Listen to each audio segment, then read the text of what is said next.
You are about to view the video podcast for Center for Spiritual Living. If you find value in what you receive here, consider supporting us by clicking the Contribute button now. And know that all that you give to CSL returns right back to your life, multiplied abundantly. Blessings.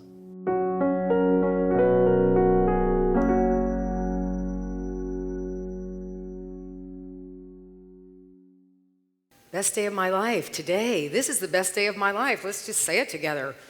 This is the best day of my life. And breathe in, right? I know you said that first thing this morning, but we'll just say it again, just to remember. So this community has created 7 core values, and they are the roots of our community and the place from which we grow and live and continue to evolve. And these 7 core values are love, healing, oneness, abundance, spiritual growth, service, and diversity. And today I want to talk about service. The man that I'm going to read about and allow us to tap into the spirit of this gentleman was probably one of the most prominent people of service on our planet, and certainly such a great agent for change in our world, certainly in our country. And his name was Martin Luther King Jr. And tomorrow we'll have a day of celebration for his birth and his life. And I'd like to just read to you just some of the things that he allowed himself to let Spirit move and through him and produce through him through his sense of service and his passion for what he knew his life was about. In 1957, he was elected president of the Southern Christian Leadership Conference, an organization formed to provide new leadership for the now burgeoning civil rights movement. The ideals for this organization he took from Christianity and its operational techniques from Gandhi. In the 11 years between 1957 and 1968, Martin Luther King Jr. traveled over 6 million miles and spoke over 2,500 times, appearing wherever there was injustice, protest, and action. And meanwhile, he wrote 5 books as well as numerous articles. In these years, he led a massive protest in Birmingham, Alabama that caught the attention of the entire world, providing what he called a coalition of consciousness and inspiring his letter from a Birmingham jail, a manifesto of the Negro Revolution. He planned the drives in Alabama for the registration of Negroes as voters. He directed the peaceful march on Washington, D.C. of 250,000 people to whom he delivered his address, I Have a Dream. He conferred with President John F. Kennedy and campaigned for President Lyndon B. Johnson. He was arrested upward of 20 times and assaulted at least 4 times. He was awarded 5 honorary degrees, named Man of the Year by Time magazine in 1963, and became not only the symbolic leader of American blacks, but also a world figure. At the age of 35, Martin Luther King Jr. was the youngest man to have received the Nobel Peace Prize. When notified of his selection, he announced that he would turn over the prize money of $54,000 to the furtherance of the civil rights movement. On the evening of April 4th, 1968, while standing on the balcony of his motel room in Memphis, Tennessee, where he was to lead a protest march in sympathy with striking garage workers of that city, he was assassinated.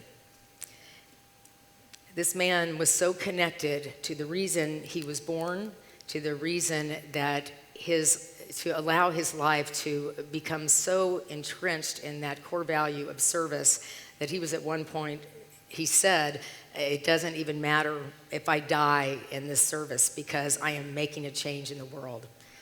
And I invite us in this incredible service of this man, this incredible devotion to what he knew he needed to do while he was alive, to allow us to open that space in our heart, to listen to what matters to you, to what you care about.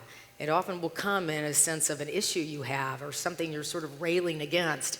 How is it that we can be part of this nonviolent movement by Gandhi and Martin Luther King Jr.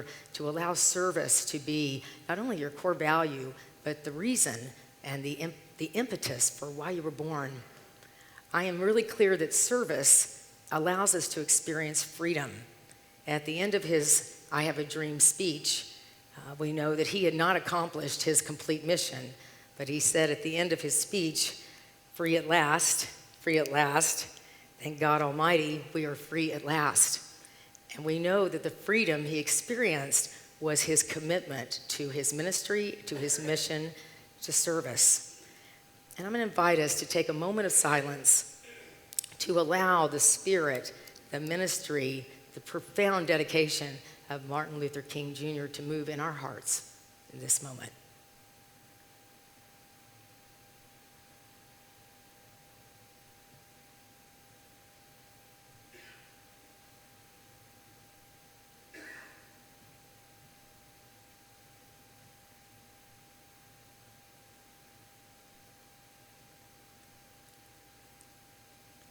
As we pay attention to this breath, we connect with Martin Luther King's quote, "The ultimate measure of a man is not where he stands in moments of comfort and convenience, but where he stands at times of challenge and controversy. Service will set you free, and this man is the greatest example of how to live the life you were born to live." Service is our core value, and so it is.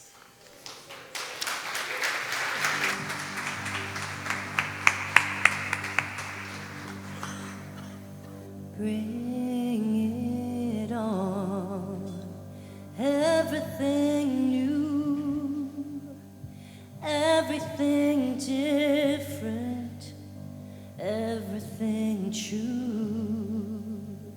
I am ready for my next thing to do. Bring it on, everything.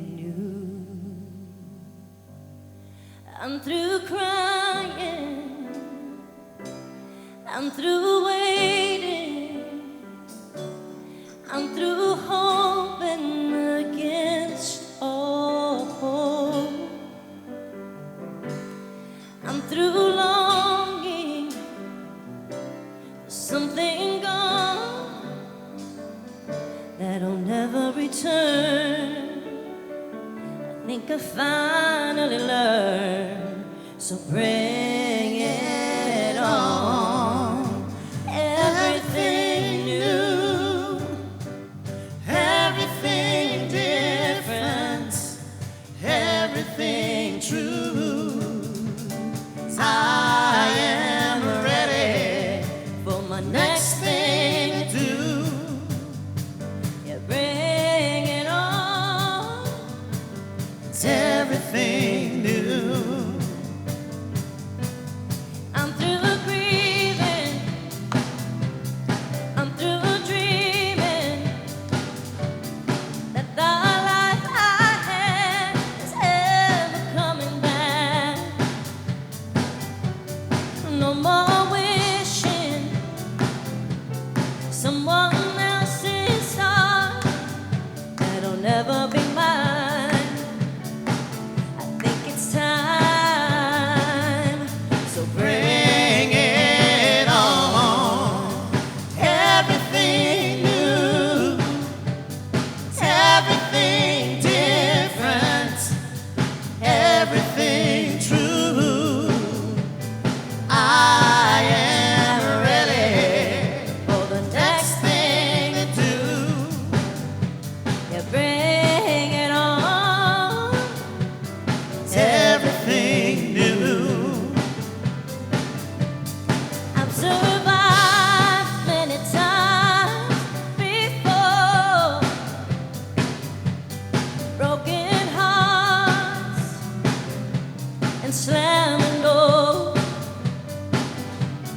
I'll be alright, yes I will, once more, just as I did back then. I'm gonna rise again, so bring it on. Everything new, everything different, everything true. I am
Yeah.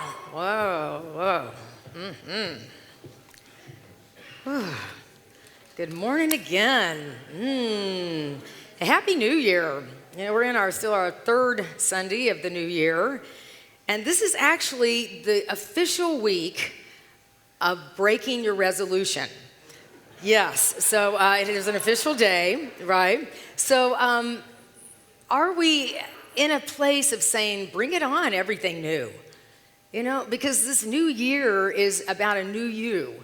And today we're going to talk about a new definition of success. In our Ernest Holmes book, It's Up to You, there's a chapter called Successful Living. And I am afraid, my friends, that we have a really crummy idea of what success is. Success in so many ways has sort of been hijacked by what we've done with traditional religion. That in traditional religion, we have a sense of God as something outside of us and something to whom we need to prove ourselves.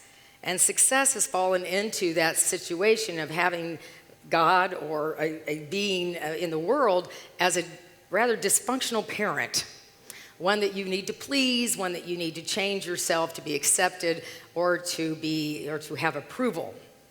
And in that place of success, or defining success in that way, it will never happen for you. Because success is not about accomplishing, success is about engaging. And so today we're going to talk about the true meaning of success. And I love my little person over here. Good point. Good point, Heidi. People tell me often, oh, my kids are really successful, or my friend's really successful, or this person's really successful. And I always ask them, oh, that must mean they're loving their life, right? And they'll say, oh, well, not really. I'm like, well, are they happy? Are they fulfilled? Well, no, but they're successful. And I always go, oh, so what does success mean to you? And it is often something about some piece of paper maybe we've acquired that we put on a wall, or a bank account, or a particular vehicle, or a person, or a house, or whatever we think it might be about. But as we know, all those things rust and go away. And so success is truly a sense of value for your purposefulness, for your beingness, for your presence. You will never come again in the form that you are in this moment. And so how could anything be more about success than you being who you are? But when we live in a world where we've set up this dysfunctional parent as our, creator, we're not made in the image and likeness of that beingness. We put our creator or God in the image and likeness of us.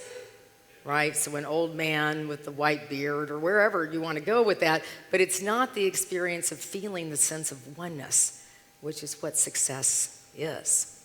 In fact, in that way, we feel like we have to manipulate success. We feel like success needs to look like something on the outside rather than a feeling of knowingness on the inside. It happens to us all the time. We get into a sense of manipulation. I have to manipulate the world for it to work for me. It happened to a young boy with his father.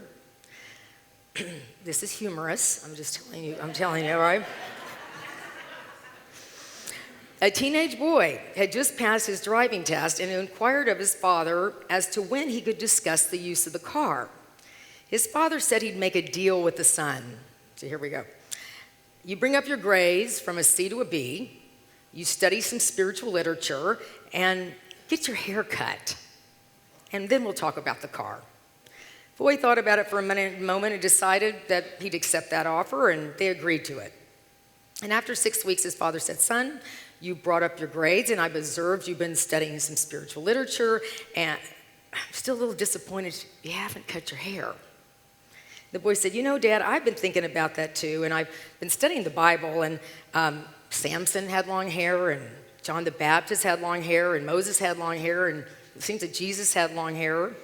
There was a bit of a pause, and his father says, yes, son, but did you notice that they walked everywhere they went?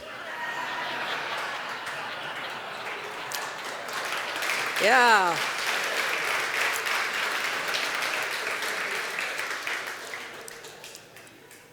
We don't have to manipulate life.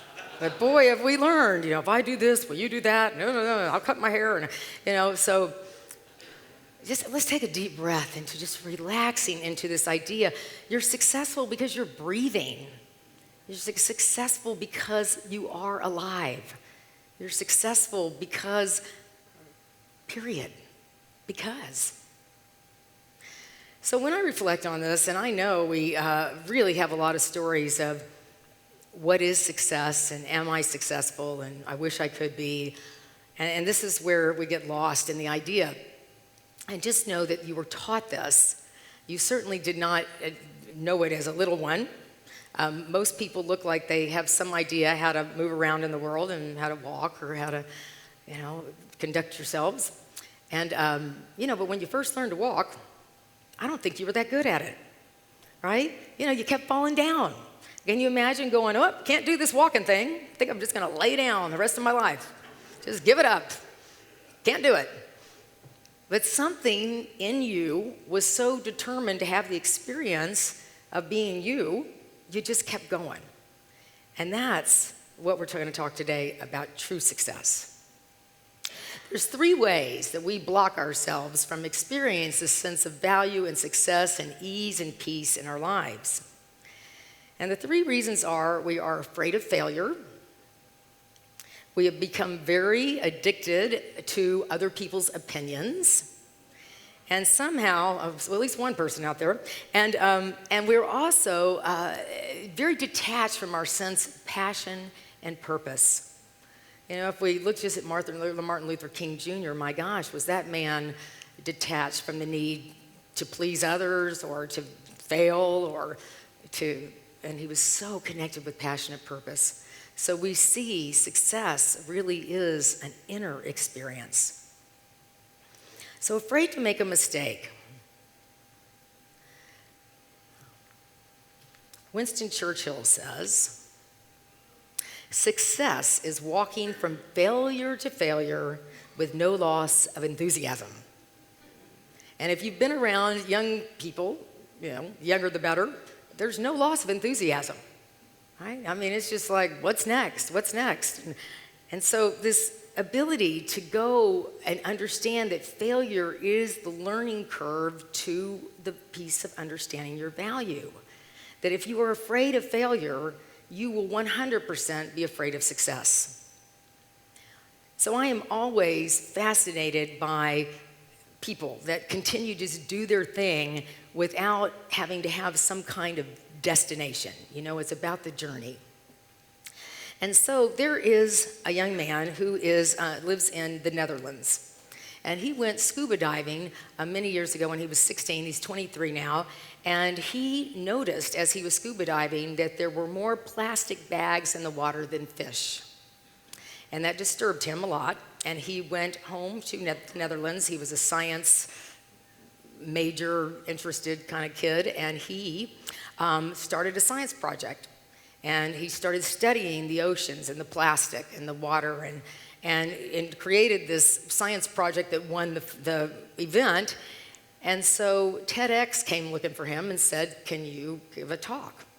So I believe we have the picture of Boyan Slat up here. And there were 2.6 million people that watched this TEDx video on YouTube.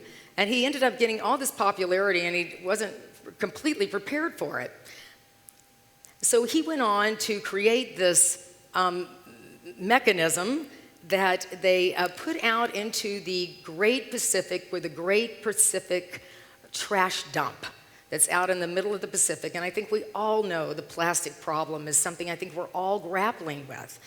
And so this experience of this young man was that instead of feeling like I'm going to fail or I'm scared to fail, he just went on because it was so important to him that the oceans that he loved so much and that we all love were getting polluted to a place that was beyond what we can even comprehend. And so he says, instead of talking about failure, he says, I tell my team, you have to aim for success, but assume failure. He says, to be honest, I didn't come into this thinking whether or not it would succeed. I just thought it was important to at least try.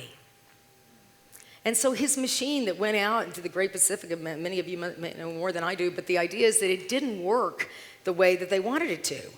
And so instead of just saying, I give up and, just let somebody else do this, he's now working on it to make it better. And he's getting, more experience and more understanding. A ton of money came in from his YouTube video. But the point is, he's gotten a conversation going. I actually brought this bottle that I've been wanting to fill up with water for about a month, and I finally brought it today rather than my plastic bottle. And to me, we're looking around at this world. There was a woman, it was a 60-minute show where they talked about this young man, and it was a woman that said, I'm gonna go through a day without using plastic. And she goes, and then I walked in my bathroom, and I noticed my toilet seat is plastic. My toothbrush is plastic. And that, we know in the 1950s it was the greatest thing in the world. You could drop a bowl and it wouldn't break. Yay, plastic. It'll last forever. It does last forever. And so we've become a world that is so accustomed to plastic. Anybody here of Tupperware, right? And so the point is that we've caused the problem, as he says, and so we are responsible for the solution. And so here he's at 23. He has lots of criticism. He has lots of inspiration, but the point is, it's not about the failure for him. It's about the trying. It's about the engaging. It's about his value. It's about true success. The next part also connects so much to Boyan Slat, is his ability to let go of the naysayers, the ability to let go of all the people that don't think he's doing it right, and to say, you know what, I'm just going to stay involved with this because it means so much to me. I have a degree in marriage and family therapy, and I've worked with people, I work in spiritual counseling, but I've worked with people for years that have come, and so many people say, I didn't do this because my parents wouldn't have approved of this, or my children wouldn't approve of this, or my sibling, or my boss, or my friend. And I always just have to have them stop and say, what matters to you? What's important to you? I spent 4 years getting an undergraduate degree in business that I hated because my father said, that's going to be a sustainable degree. I had 4 years of migraines. I drank like a fish, and I find it's a miracle I got out of that thing and finished it. But years later, I went back and got a master's in marriage and family therapy, which I loved, and I made straight A's. And my father, who never got therapy, when I talked to him later, I said, I got this degree, and I'm loving working with people. And he said, well, that's great, because I really just wanted you to be happy. I'm like, what? What? And I recognize with people all the time, your ability to be happy makes everything in your life work. Your ability to be passionate allows all your relationships to flourish. And the people in your life, you can tell them, I'm really on a track of finding peace in my heart and joy in my life, and that's going to help me be a lot kinder to you. And they'll be all about it. And you recognize that this experience, again, it's this story of success that is so backwards that keeps us in this, I need for you to approve of me, rather than for me to approve of me. And if I'm running around trying to get everybody's approval, I'll end up with personality disorder, multiple personality disorder really quick, because, everybody's going to want something different of me. But if I know me, then I get to draw in the people that also want to know themselves. So releasing this sense of approval is so important for you to live the life and be the success that you already are. And finally, passion. Passion is interesting. I hope you grew up around a lot of passionate people. As much as my family was a little odd, one of the things that was going on is my parents were both passionate about their work and passionate about their lives. And I really feel that's one of the main gifts I got from growing up in that family was just how important it is to be passionate about who you are and what you're up to. And often we have to learn by just looking at the misery that we get stuck in and feeling like it's our only option and recognizing that it's not. There was a man that was sort of down on his luck and feeling really detached, and so he had a lot of good feelings from something he'd gone to where he'd received a hug from a stranger. tomorrow is not just Martin Luther King Jr. Day, it's also the International Day of Hugs. This man's name is Juan Man, and he is from Australia. And so he went out into a street mall in Sydney, and he just had a sign that said free hugs. And he stood there for quite a while, and then people started coming up and receiving a hug from him. And he started having some followers, some men and some women that would then come out with him with free hugs and just asking people, would a hug help you today? And started to grow. And then pretty soon the Australian police came by and said that you don't have a civil ordinance and it's $25 million for you to get the public liability insurance. So Man and his companions used a petition attempt to convince authorities that his campaign should be allowed to continue without the insurance. His petition reached 10,000 signatures. He submitted it and was allowed to give free hugs. Yeah, so this was 2004. So I have a little video of a musical group that got hold of Juan Man and made a video of Juan Man and his process. So let us watch Juan Man and the passion of his success.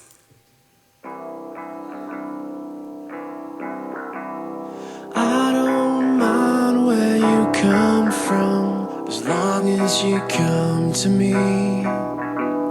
But I don't like illusions, I can't see them clearly. I don't care, no, I wouldn't dare to fix the twist in you. You've shown me eventually what you'll do. I don't mind, I don't care, as long as you're here. Go ahead, tell me you'll leave again. You'll just come back running, holding your scarred out in hand. It's all the same, and I'll take you for who you are. If you take me for everything, do it all over again. It's all the same. Hours slide and days go by till you decide to come. However long you stay is all that I am. I don't mind, I don't care, as long as you're here. Go ahead, tell me you'll leave again. You'll just come back running, holding your scarred out hand. It's all the same, and I'll take you for who you are. If you take me for everything, do it all over again. It's always the same.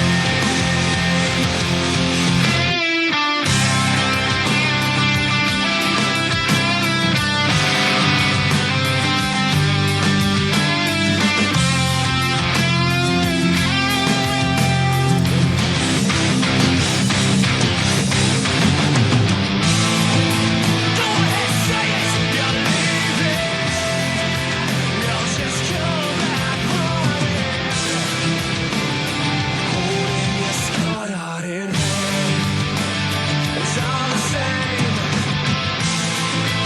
and I'll take you for who you are. If you take me for everything, do it all over again. It's all the same.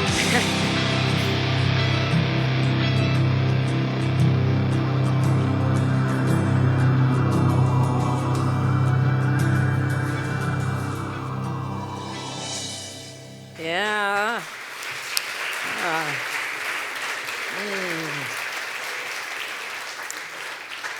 Passion and purpose.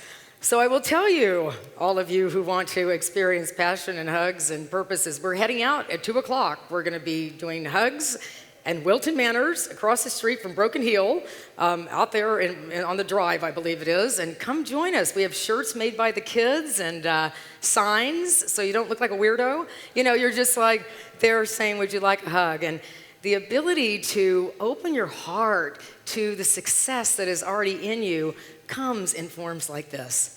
So what is the true definition of success? It is recognizing that failure is what happens on the way to understanding your value. It is understanding that no one's opinion of you has any purpose in your life. Passion and purpose is all that you need to know, and if you follow that a day at a time, you could very well be the best hugger in the world. Yes, and so to know, like Oscar Wilde, be yourself. Everyone else is taken. And so it is. Please close your eyes. Breathe into this idea of success is your birthright. Success is you.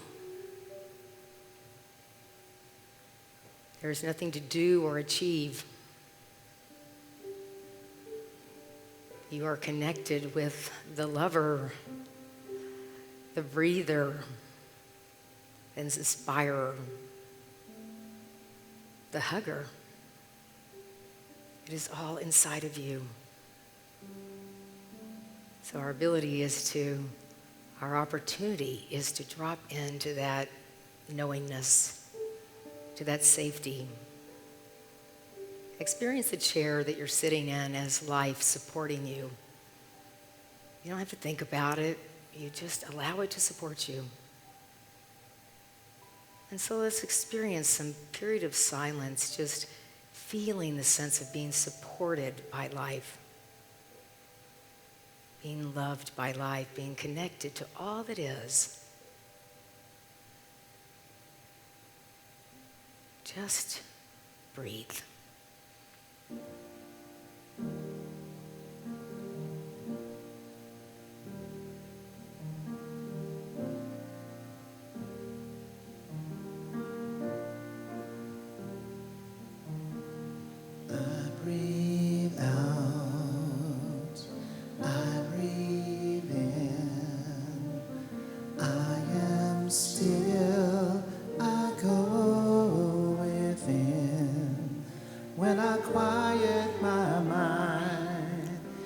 Stillness I find.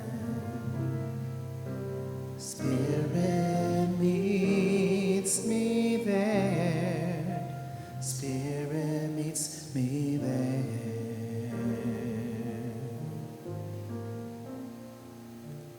So we meet Spirit right where we are, right in this moment, in the sacred silence of your soul.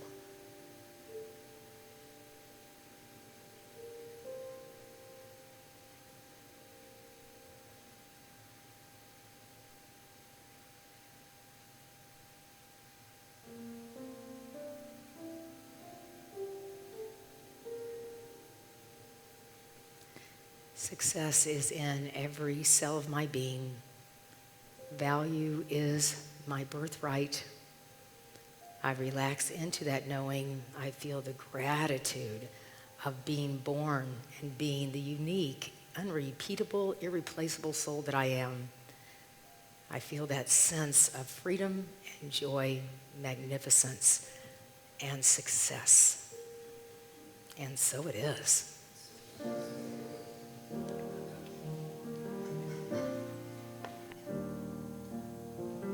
I breathe out, I breathe in. I am still, I go within. When I quiet my mind, in the stillness I find.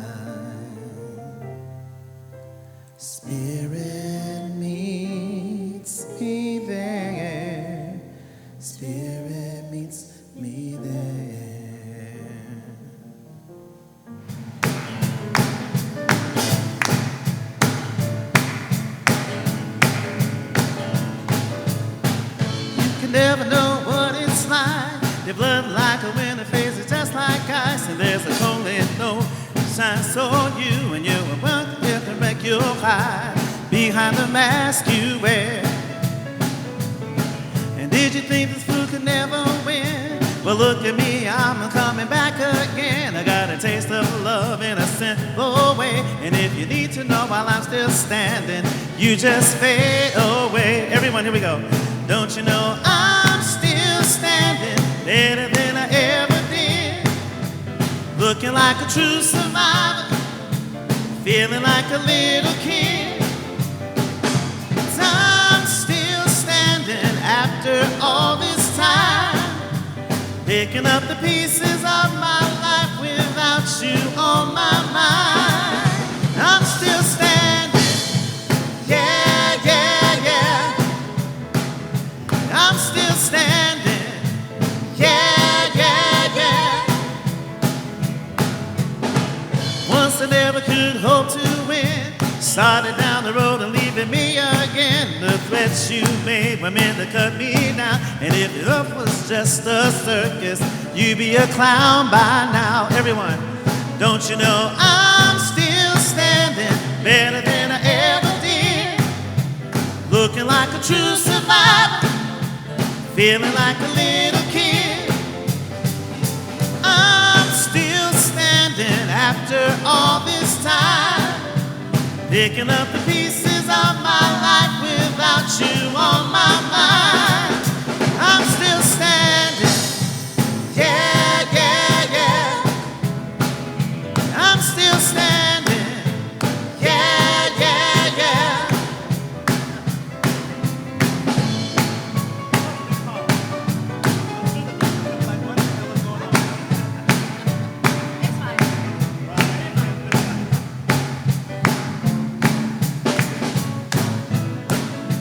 Don't you know I'm still standing, better than I ever did, looking like a true survivor, feeling like a little kid. I'm still standing all this time, picking up the pieces of my life without you on my mind. I'm still standing, yeah, yeah, yeah. I'm still standing, yeah, yeah, yeah. I'm still standing, yeah, yeah, yeah. And I'm still standing, yeah, yeah, yeah.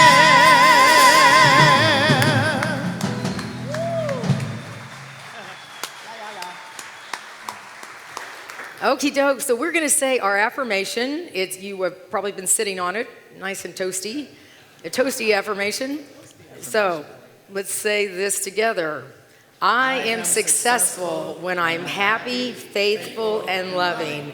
And abundance of good is my rightful inheritance. And let us breathe into this truth, knowing that we are valuable. We will not be coming again in this form, and our time is now to be of service, to be inspired by our great teachers like Martin Luther King Jr., and to let Spirit have its way with us. We let go, we let Spirit, and we are success in action.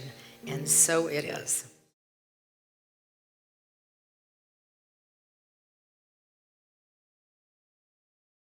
Thank you for watching, and thanks for supporting CSL. If you'd like to know more about us, check us out on our website or social media. Blessings.